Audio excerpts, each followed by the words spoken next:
Recevez les salutations fraternelles du peuple et du gouvernement du Burkina Faso. Au nom du peuple burkinabé, je m'incline respectueusement sur la mémoire des grands leaders dans le monde qui ont fait rêver et espérer d'une société humaine juste et équitable à travers leur engagement, détermination et esprit de sacrifice. Je cite notamment Fidel Castro de Cuba, Patrice Émeric Lumumba du Congo, Modibo Keïta du Mali, Ruben Unyobé et Félix Moumié du Cameroun, Sylvanus Olympio du Togo, Che Guevara de l'Argentine, Martin Luther King et Malcolm X des États-Unis d'Amérique, Nelson Mandela de l'Afrique du Sud, Jomo Kenyatta du Kenya, Amilcar Cabral de la Guinée-Bissau et des îles Cap-Vert, Marianne Ngouabi du Congo-Brazzaville, le capitaine Noël Isidore Thomas Sankara du Burkina Faso, etc. Ces leaders ont été, pour la plupart, exécutés de façon violente et d'autres assassinés à travers le feu des prisons et des empoisonnements. Leur seul crime a été pour chacun d'eux l'incarnation des rêves, des ambitions, de l'espoir des peuples meurtris, violés, violentés et pillés. Monsieur le Président, ma présence à cette tribune honorable des Nations Unies, au nom du Burkina Faso, pays des hommes intègres, n'est pas pour ériger des murs de lamentation. Je ne suis non plus pas là pour vous livrer un discours de convenance, mais j'ai été plutôt mandaté en sacrifice pour vous dire que le mensonge d'État, l'hypocrisie diplomatique, la boulimie du pouvoir, la recherche effrénée du gain, l'esprit démoniaque de domination et d'exploitation de l'homme par l'homme sont les vraies plaies qui gangrènent notre vivre ensemble et font courir toute la société à sa perte, y compris donc notre organisation, l'ONU. Son Excellence, M. Antonio Guterres, secrétaire général de l'Organisation des Nations Unies, Son Excellence, M. Joe Biden, président des États-Unis, Son Excellence, M. Denis Francis, représentant permanent de la Trinité et Tobago auprès des Nations Unies, élu président de la 78e session de l'Assemblée générale, Son Excellence, M. Luis Inácio Lula da Silva, président de la République fédérative du Brésil, permettez-moi de reprendre ici des parties de vos propos, discours respectifs prononcés à cette même tribune à l'ouverture de cette 78e session. Primo, je cite, « Nous sommes dans un monde sans dessus-dessous. Des cadavres jonchent les plages où des milliardaires se prélassent. » Pour la deuxième personnalité, je cite, « Nous sommes à la croisée des chemins. Nous avons une cause commune, à savoir léguer à nos enfants un monde avec un bon climat social. » Fin de citation. Pour la troisième personnalité, je cite, « Malgré les difficultés, nous pouvons nous en sortir. Ce ne sont pas les capacités qui manquent, mais la volonté politique. Sinon, nous pouvons apporter le progrès et la paix pour tous. » Fin de citation. Pour la quatrième personnalité, je cite, « Il y a dissonance entre les discours et les pratiques, les faits. Le Conseil de sécurité de l'ONU est paralysé. L'ONU doit assumer ses fonctions d'un monde solidaire et équitable, conformément aux principes édictés dans la Charte. Cela suppose qu'on ait le courage de lutter contre les inégalités. » Fin de citation. La quintessence des expressions de ces quatre autres personnalités signifie clairement que les inégalités dans le monde sont voulues, sinon qu'avec un minimum de courage et de volonté politique, nous pouvons, à défaut de les éradiquer, les amenuiser à leur congrue expression. En effet, chaque année, les discours pleuvent au même titre que les promesses et engagements. Les preuves de la dissonance entre les discours et les faits sur ces questions de principes contenus dans la Charte de l'ONU, dont la justice, l'égalité, la dignité, l'intégrité, le droit à l'autodétermination, la souveraineté des États, l'inviolabilité du territoire et le respect du droit international sont ce qui se passe en Libye, dans le Sahel précisément sur le Niger et sur la crise entre la Russie et l'Ukraine. D'abord, en Libye, suite à cette catastrophe diluvienne, Des milliers de voix ont été fauchées, des milliers de vies donc ont été fauchées, pour badigeonner nos consciences de tranquillité transparente. Chaque nation se précipite pour présenter sa compassion, sa solidarité. C'est certes pour donner l'impression que nous vivons en société et que nous défendons des valeurs. L'honnêteté intellectuelle le recommande et l'histoire des consciences nous reflète que nous devons présenter nos sincères excuses au peuple libyen pour avoir été, collectivement et individuellement, par passivité condamnable ou par complicité active et inacceptable, aux côtés des bourreaux qui ont été la première catastrophe anthropique en Libye. C'est cette catastrophe qui a mis la Libye à genoux en la saccageant et tuant son guide avant que les eaux de déluge ne viennent l'endeuiller davantage. Et malheureusement, à la tête de cette catastrophe humaine était l'ONU sous la résolution 1970. Et le silence coupable voit la complicité de la CEDEAO et de l'Union africaine. Cette macabre intervention, avec la France de Nicolas Sarkozy en tête, a liquidé le guide libyen, le colonel Muammar Kadhafi, le 20 octobre 2011. Si les condoléances au peuple libyen avaient un minimum de bon sens et sans hypocrisie, cette diplomatie macabre n'aurait jamais lieu autour du cas du Niger pour y créer une Libye bis. Ensuite, pour preuve que les relations internationales sont teintées d'une haute hypocrisie diplomatique, dénudées de conscience, de morale, de dignité, d'intégrité, de justice, donc de paix, ce sont encore les mêmes gesticulations dans un aliment scandaleusement mortifère qui s'agitent comme des fauves autour de leur proie blessée pour la dévorer. Aujourd'hui, nous avons fait le constat malheureux que, contrairement au discours de profession de bonne foi prononcé à cette tribune de l'ONU, invitant au respect de la Charte de l'ONU et du droit international, les dirigeants représentant le peuple frère du Niger ont été pratiquement interdits d'accès au siège des Nations Unies. Le Burkina Faso condamne fermement cette manœuvre sordide qui relève de pratiques moyenâgeuses. Cela ne peut évidemment se faire que par des esprits en perte de valeurs essentielles pour toute vie harmonieuse en société. De ce fait, nous renchérissons pour dire que l'ONU ne doit en aucun cas être un instrument dans les mains d'un quelconque pays. Les leaders panafricanistes qui se sont battus pour l'unité africaine, nos grands-parents qui sont tombés dignement sous les balles assassines des colons, les dignes fils africains qui se sont sacrifiés pour l'honneur sur le continent et qui ont lutté férocement contre la traite négrière et le néocolonialisme, ont eu leur sommeil de guerriers perturbé pour avoir entendu qu'une poignée d'enfants égarés de l'Afrique tiennent le Niger, telle une boule de coton, à l'envahisseur afin qu'il y mette le feu. Oui, cher continent africain, une poignée de tes enfants a décidé de t'humilier et de te vilipender à travers le mensonge éhonté d'État, en commençant par le Niger. Par conséquent, je lance un appel vibrant et solennel au peuple sénégalais, béninois, nigérian, ghanéen, tchadien, ivoirien, comorien, bissau-guinéen et tous les peuples d'Afrique à se mobiliser davantage dans la fraternité et la solidarité africaine afin d'éviter que les impérialistes mettent le feu au Niger, comme le cas de la Libye. Monsieur le Président, Monsieur le Secrétaire général, distingué personnalité, j'insiste à cette tribune de l'ONU et devant le monde entier que la CEDEAO, l'Union africaine et l'ONU doivent impérativement se muer en des organisations véritables des peuples en lieu et place de structures d'une minorité de chefs d'État. Elles ne doivent pas être utilisées et instrumentalisées pour déstabiliser des pays frères en assassinant leurs leaders. Ce n'est qu'à ce prix que la charte de l'ONU et le droit international auront un sens. Enfin, parlant de la charte de l'ONU et du droit international, un conflit entre la Russie et l'Ukraine est entretenu et voulu par certaines puissances.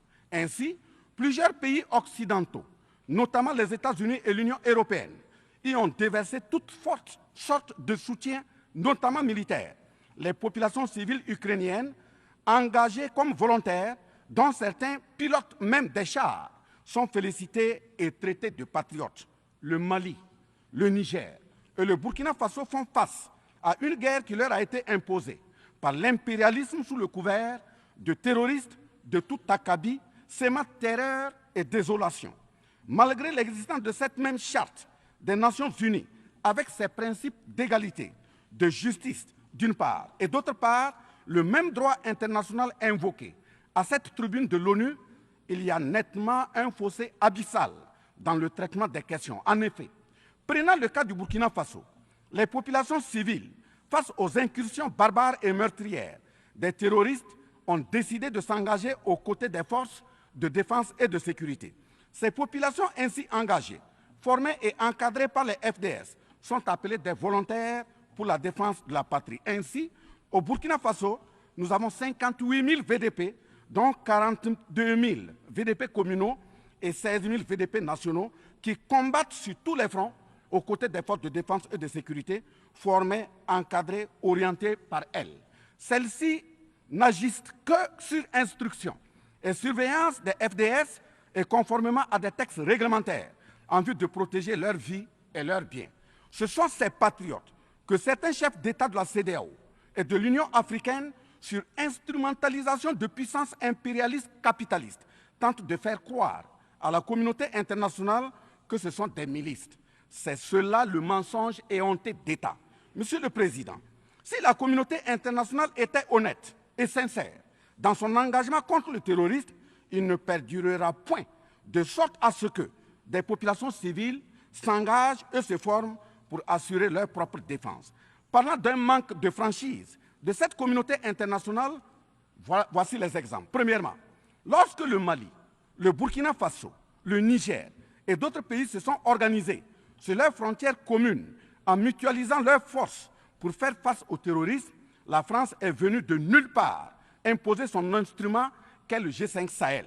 Aujourd'hui, la CEDEAO, qui a subitement une force d'intervention pour établir des démocraties, a annoncé un apport de 2 milliards de dollars US. Mais à la création de cette G5 Sahel, jusqu'à nos jours, à sa vaporisation, cette CEDEAO n'a pu débourser que 25 millions de dollars, 25 millions de dollars US.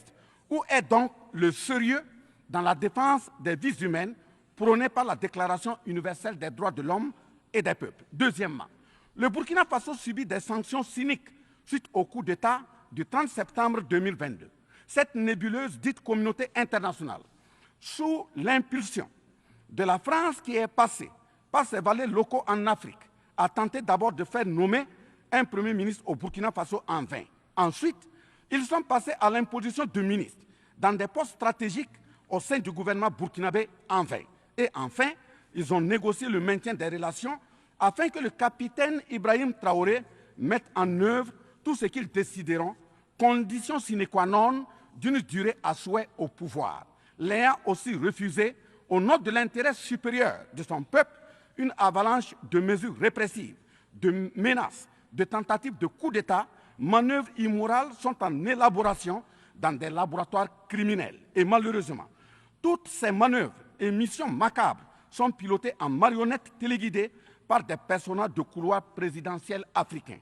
C'est ainsi que même cette fameuse initiative d'Accra, sans le Mali, n'a pas fait long feu. Troisièmement, en plus des coupures d'aide, d'annulation de conventions de formation de nos forces de défense et de sécurité, nous assistons au blocage de notre matériel militaire, commandé avec la sueur de nos compatriotes, toujours sous l'impulsion de la France.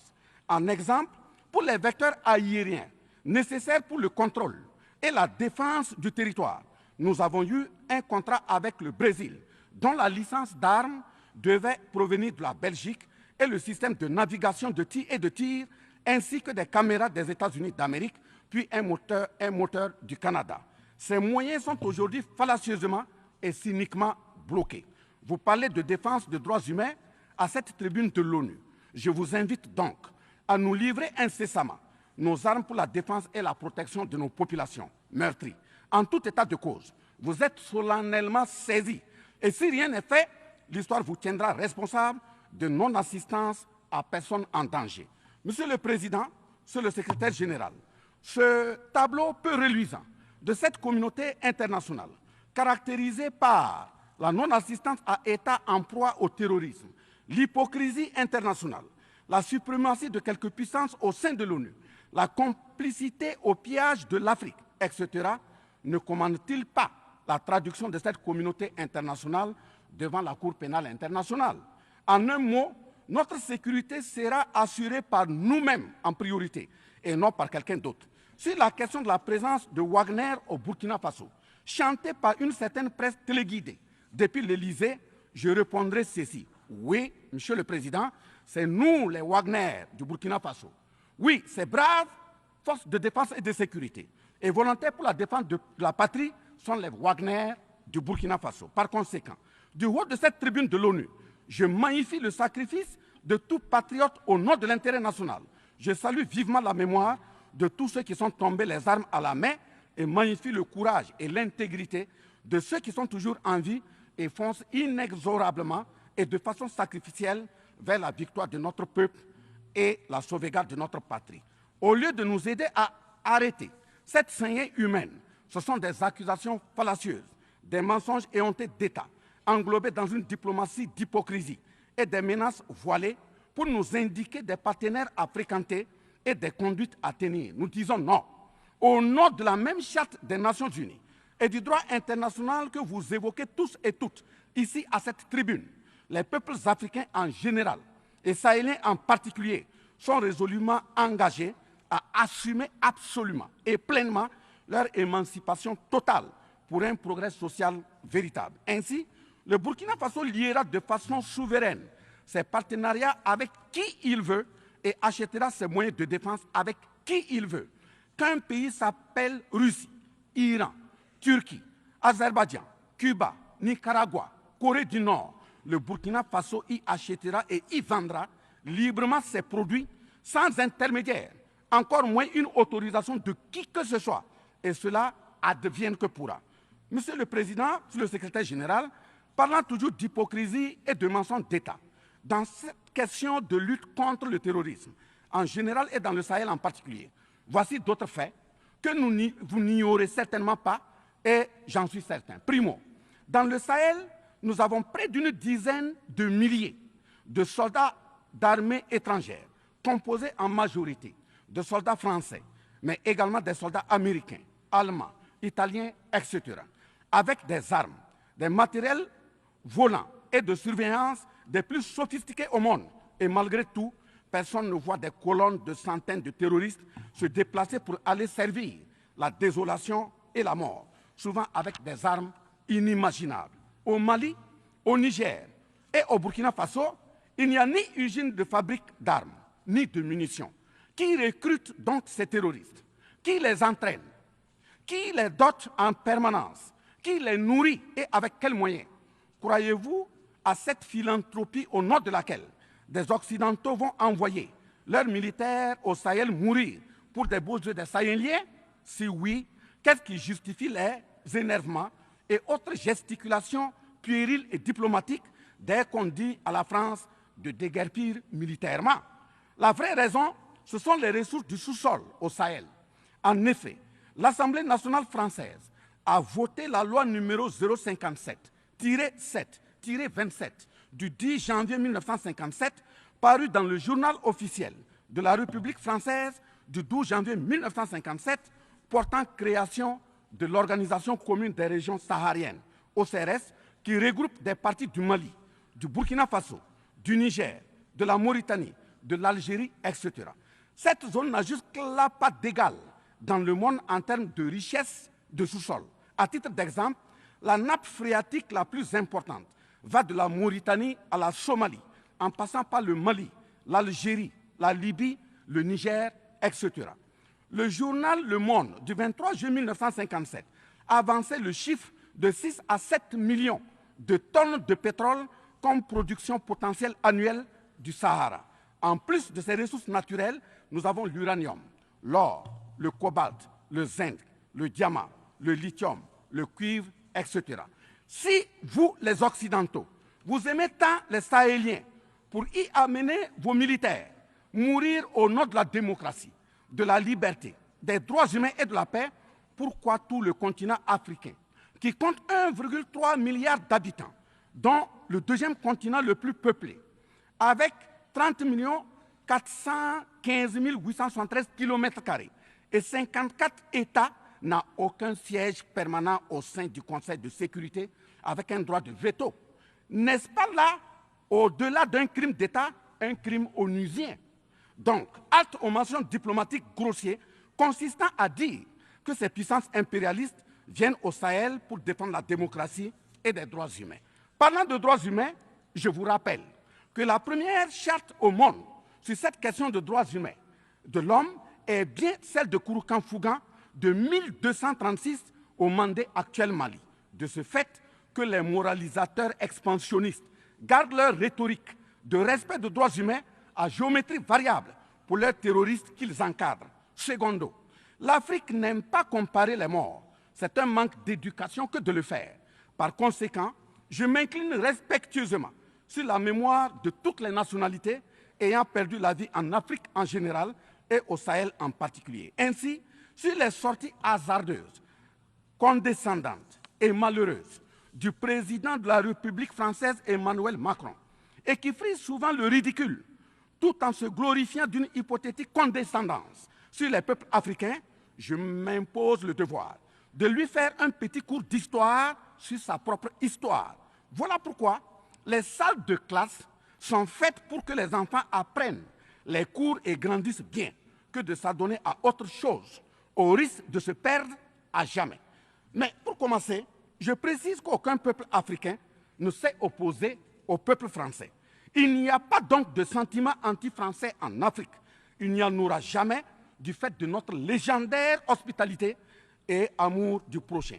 Il n'y a que les peuples africains refusent la condescendance, l'arrogance, l'insolence, la suffisance, le paternalisme, le pillage de ses ressources et le crime organisé. En effet, pour votre mémoire, Monsieur Emmanuel Macron, d'abord, je rappelle l'appel à travers la BBC en Angleterre le 14 juin 1940, lancé par votre propre grand-père, le général de Gaulle, à l'endroit de l'Afrique pour venir sauver la France des griffes des nazis. Comme rappel, nous avons 17 000 Maliens morts pendant les 2 guerres mondiales, d'une dette de sang que la France semble avoir occultée. S'ils le veulent, qu'ils aillent dans le livre, confère livre de Bakary Kamian, professeur agrégé de l'université Sorbonne. J'ajoute dans ce même document, à la page 344, au tableau 21, les vétérans soudanais des 2 guerres. Il en résume un total du Burkina Faso, du Mali et du Niger à 82 208 combattants qui sont tombés. Et au niveau de l'Afrique occidentale française, il y a eu 154 519 combattants mobilisés, qu'ils se confèrent donc aux sources Henri Léger, rapport de fin de mission en AOF Dakar, le 13 juin 1950, archives du Sénégal, code 4 D 68, entre parenthèses 89, voire annexe 5. Ensuite, le 17 novembre 1986, François Mitterrand, président français d'alors, en réponse au capitaine Thomas Sankara, disait ceci, je cite, « L'Afrique a été pillée. J'ai parlé de matières premières. J'aurais dû parler des hommes. Pendant des siècles, on vous a exploité humainement. On a volé vos hommes, vos femmes, vos enfants. On s'est servi de vous. Je comprends votre refus, votre révolte, et j'approuve votre combat. Vous avez raison de refuser d'être un continent sacrifié. Le moment est venu où vous devez vous-même développer vos économies à partir de ces biens et de ces hommes.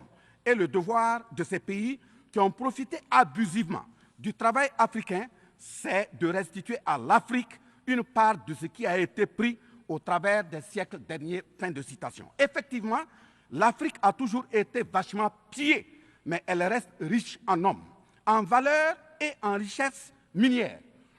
Pour preuve, parlant de ses ressources minières, l'Afrique, c'est 30% des ressources minérales mondiales, 40% des réserves d'or, 33% des réserves de diamants, 80% des réserves de coltan, 60% des réserves de cobalt, 55% des réserves en uranium, etc. C'est pour la défense ferme de cette Afrique que la jeunesse africaine est plus que jamais debout. Monsieur Macron, avez-vous encore besoin d'un peu d'histoire pour vous remémorer? Enfin, bien avant cette sortie regrettable et donc malheureuse du président français Emmanuel Macron, il s'était attaqué, comme tant d'autres de ses compatriotes politiciens, à la maternité africaine. Et là aussi, je tiens à lui rappeler que l'Allemagne compte 80 millions d'habitants environ sur une superficie de 347 000 km² face au Congo, qui a 95 millions d'habitants sur une superficie de 2 345 000 km². Deuxièmement, la Belgique compte 11 millions d'habitants sur une superficie de 30 000 km² face au Gabon, qui a 2,5 millions d'habitants sur une superficie de 267 000 km². Troisièmement, la France compte 68 millions d'habitants sur 672 329 km² face à la Namibie, qui compte 2,5 millions d'habitants sur une superficie de 825 000 km². C'est fort de tout ce qui précède que, justement, Aimé Césaire, paix à son âme, disait, je cite, « L'Afrique est le seul continent au monde où les populations chantent et dansent et applaudissent pour ceux qui les appauvrissent, les affament et les torturent. Le malheur de l'Afrique, c'est d'avoir rencontré la France. » Fin de citation. Certes que l'Occident a violenté, volé et violé l'Afrique. Quelle est notre part de responsabilité en tant que dirigeants africains? N'est-ce pas nous, dirigeants africains, qui prêtons le flanc pour qu'on nous piétine? En effet, nous avons abandonné notre identité pour ne rien être. Nos noms ont disparu pour faire place à d'autres noms importés et qui ne collent pas à nos réalités. Il nous faut reconquérir notre culture. Nous avons singé en copiant l'Occident, en monogamie. Voilà qu'aujourd'hui, on veut nous faire croire que des contre-valeurs, des attitudes contre la nature relèvent du ressort de la liberté. Il ne sera pas question d'homosexualité en Afrique. Je le répète, il ne sera pas question d'homosexualité chez nous. Monsieur le Président, ce qui vient d'être décrit sont les étiquettes profondément malheureuses d'une ONU aujourd'hui résumée qu'à sa portion de forme, car 1,2 milliard de personnes sont plongées dans la misère. 2 000 milliards de dollars US dans l'armement. 20 fois le budget de l'ONU dans le nucléaire. Sur les questions de développement, l'Afrique reçoit du FMI et de la Banque mondiale 34 milliards de dollars contre 160 milliards de dollars pour l'Occident. La paralysie du Conseil de sécurité de l'ONU, la paralysie de l'Organisation mondiale du commerce, la montée des tensions suite au repositionnement géostratégique. L'Organisation mondiale du commerce également encore bloquée. Le Fonds monétaire international, FMI et la Banque mondiale qui fonctionnent en véritable usurier. L'Organisation mondiale de la santé qui est de plus en plus dominée par les firmes pharmaceutiques de rente, donnant ainsi une priorité commerciale que sociale aux vaccins tels que le vaccin contre la Covid-19. L'ONU qui devient de plus en plus l'ombre d'elle-même de par les tentatives de sa prise en otage par un conglomérat de puissances internationales impérialistes, brouillant ainsi la clarté et le sérieux dans ses prises de position, etc.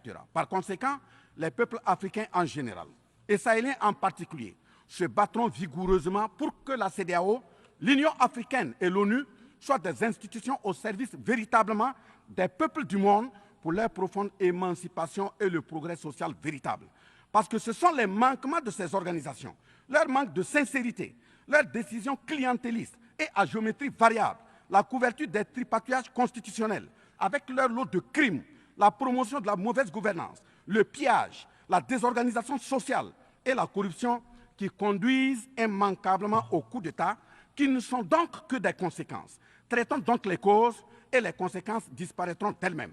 Mais si nous continuons avec ce jeu de l'Autriche, à la diplomatie d'hypocrisie, aux mensonges éhontés d'État, aux crimes organisés, au tripatouillage constitutionnel et à la fabrication de l'armée à la tête de nos États africains, même l'ONU risque de ne pas échapper à un coup d'État. À bon entendeur, salut. Dans ce sens,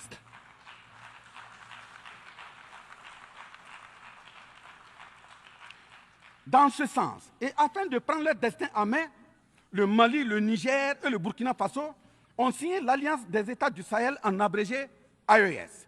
L'AES est une architecture pour la sécurisation de nos pays, partant du traité révisé de l'autorité de développement intégré de la région de l'Iptako-Gourma. Prenant en compte la situation sécuritaire et surtout le manque de franchise dans le partenariat, il s'agit de compter sur nos propres ressources en recherchant la mutualisation de nos moyens et à œuvrer à faire disparaître les discontinuités dans les espaces de manœuvre opérationnels. Monsieur le Président, je vous signifie avec force et fermeté, dans une haute et intelligible voix que, primo, nous, peuple africain, sommes foncièrement démocrates. Pour preuve, notre attachement à la dignité humaine transcende la démocratie.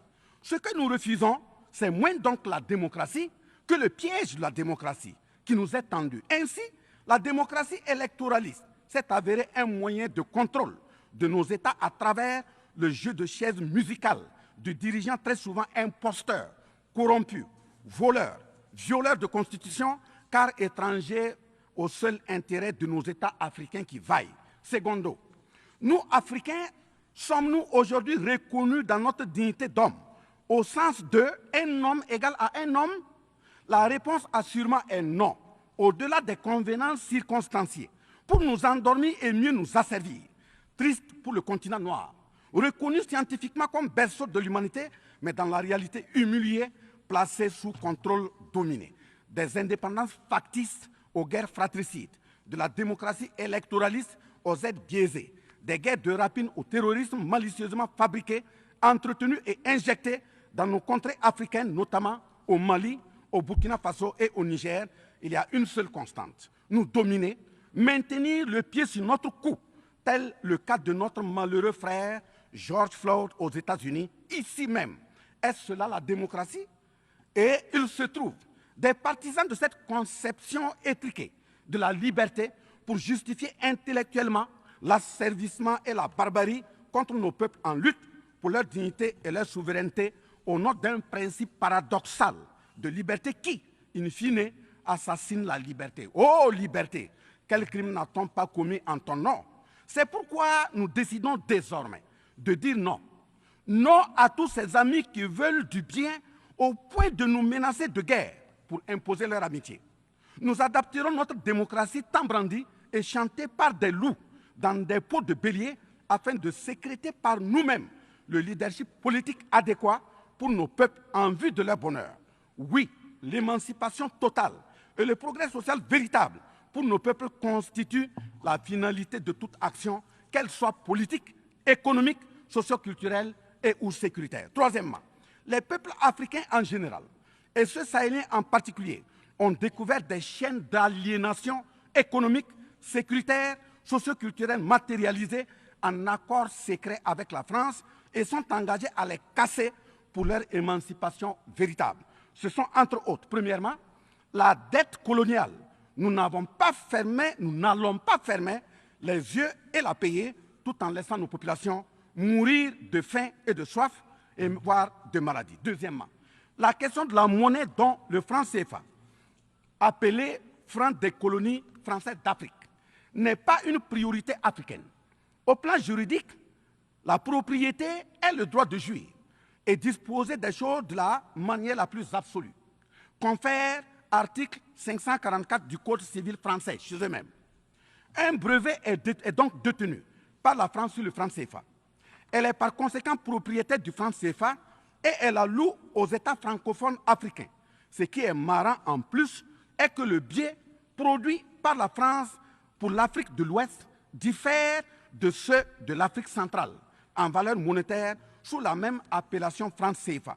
Le seul document reconnaissant le franc CFA est le décret numéro 45-0136 du 26 décembre 1945, dont les signataires furent Charles de Gaulle, président du gouvernement provisoire, René Pleven, ministre des Finances, et Jacques Soustel, ministre des Colonies. Quatrièmement, la priorité aux intérêts aux entreprises françaises dans les marchés publics et appels d'offres publics, c'est terminé. Cinquièmement, le droit exclusif de fournir des équipements militaires et de former les officiers militaires des colonies, là également c'est terminé, etc. Quatrièmement, personne n'applaudit un coup d'État. Mais si nous ignorons que ces coups d'État sont souvent des conséquences de la mauvaise gouvernance et des tripatouillages constitutionnels pour s'offrir des mandats supplémentaires, il y en aura toujours. Donc, ayons la lucidité de combattre les vraies causes en restant exigeants sur le respect des règles démocratiques et de la bonne gouvernance. Cinquièmement, les peuples africains ne sont pas opposés au peuple français, mais c'est plutôt la politique française, pleine de condescendance, qui est rejetée. En effet, la France, en refusant le rapatriement de son ambassadeur récusé au Niger est une violation du droit international, notamment l'article 9 alinéa 1 et 2 de la Convention de Vienne sur les relations diplomatiques de 1961. En décidant de l'interdiction des artistes du Burkina Faso, du Mali et du Niger en France, c'est une méconnaissance très grave de la portée culturelle en tant que moteur d'équilibre familial, communautaire, voire national. L'artiste est un médecin du psychique, même à distance. En déclarant qu'ils ne veulent pas de chômeurs, de migrants, de voleurs, etc. en France, nous en Afrique en général, et au Sahel en particulier, ce sont les producteurs de chômeurs et de voleurs via le pillage cynique de nos ressources que nous ne voulons pas. Mais sincère reconnaissance au peuple du monde, à l'ensemble des personnalités à tous les niveaux dans le monde qui comprennent et accompagnent le Burkina Faso, le Mali et le Niger dans cette montée certes difficile, mais s'adhère totale sur le chemin de la pleine émancipation, l'expression de la dignité, de l'honneur, de la liberté, de l'égalité, de la prospérité, de la justice et donc de la paix. Face à la situation que traverse le Burkina Faso, le gouvernement burkinabé a mis en œuvre des actions vigoureuses à travers l'adoption d'un nouveau plan de développement, le plan d'action pour la stabilisation et le développement, et ses 4 axes prioritaires qui sont, premièrement, la lutte contre le terrorisme et la restauration de l'intégrité territoriale. Deuxièmement, la réponse à la crise humanitaire. Troisièmement, la réponse de l'État à l'amélioration de la gouvernance. Et pour terminer, le dernier élément, la réconciliation nationale et la cohésion sociale. Ces efforts visent à offrir à la population burkinabé de meilleures conditions de vie, tout en saluant l'ensemble des partenaires à travers le monde qui nous accompagnent. Nous invitons vivement ceux qui sont toujours dans le doute ou tétanisés par des rapports au contenu faux qu'ils sont les bienvenus au Burkina Faso, à condition que le partenariat cadre avec la vision de la transition résumée dans ces 4 axes. Vive l'ONU, vive la 78e session, vive les peuples en lutte, vive la solidarité entre les peuples, vive l'Afrique libre, vive l'Alliance des États du Sahel, vive le Burkina Faso, la patrie ou la mort, nous vaincrons. Je vous remercie.